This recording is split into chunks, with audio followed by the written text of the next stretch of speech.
Are global brands such as Volkswagen, Mercedes-Benz, Nike and others using products made by ethnic Uyghurs under forced labour? A report by an Australian think tank claims that is the case.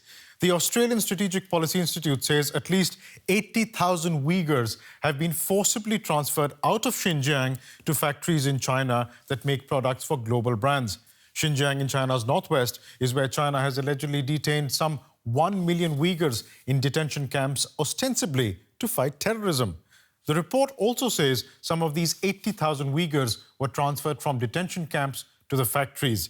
In these factories, claim the report's authors, Uyghurs were forced to take part in so-called patriotic education, prevented from practicing their religion, and forced to live in carefully guarded dormitories. Now, the factories in question catered to some 83 foreign and Chinese companies. We contacted some of the German firms named in the report, Volkswagen, Mercedes-Benz, that's owned by Daimler, and BMW. All three said they take their corporate human rights responsibilities seriously. Let's begin with Volkswagen. Volkswagen told us that the company Hybrid Advanced Material, which was mentioned in the report, is currently not a direct supplier of Volkswagen. The firm said they were investigating the claims. Daimler, which owns Mercedes-Benz, said Hybrid is no direct supplier to Daimler and our previous investigations have revealed no further indication. BMW told us they couldn't comment on the report but said that suppliers are required to implement BMW's policies which prohibit the use of forced labour. China too has responded to the claims made in the report. Here's what a foreign ministry spokesman said. The report has no factual basis. This organisation has repeatedly thrown out prejudice-filled fallacies related to the Xinjiang issue. It's only doing so now to follow American anti-China forces and smear China's efforts to oppose terrorism and fight extremism in Xinjiang.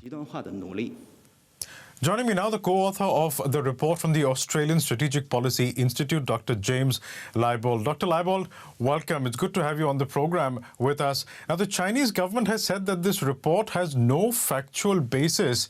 I'd like to ask you, what evidence did you use to arrive at the conclusions that you have in the report? Oh, well, we spent a team of researchers spending over 3.5 months collecting numerous data points using the Chinese government's own media reports as well as documents available, widely available, openly available on the Chinese internet. We also use satellite imagery to examine some of these factories. And we also collaborated with the Washington Post for some on-the-ground reporting, particularly around the conditions at the Taiguang factory in Qingdao. Now, you have basically a situation in which the Chinese government is sending Uyghurs out of Xinjiang to work in factories in other provinces in China. But you're calling that a forced displacement of sorts. Is that correct? Well, what we're asserting is that these Uyghurs, we've documented up to 80,000 that have been transferred since 2017, that many of these Uyghurs appear to have been sent against their will, and they're held in conditions in these factories that are indicative of forced labor. So there are conditions in some of the factories that we're able to document as they lived in segregated dormitories, often with barbed wire, armed guards watching over them, that they had to undergo compulsory Mandarin and ideological training after hours, after they're through work. They were subject to constant surveillance, both human and technological surveillance, and they were also prohibited from observing and practicing their cultural and religious practices. So taken together, what we're suggesting is that some of these Uyghurs quite possibly are being compelled to work against their will in conditions that do amount to what the International Organization of Labor defines as forced labor. You all have quoted what you all are referring to as Xinjiang Aid in your report, a program of the Chinese government. What exactly is this program?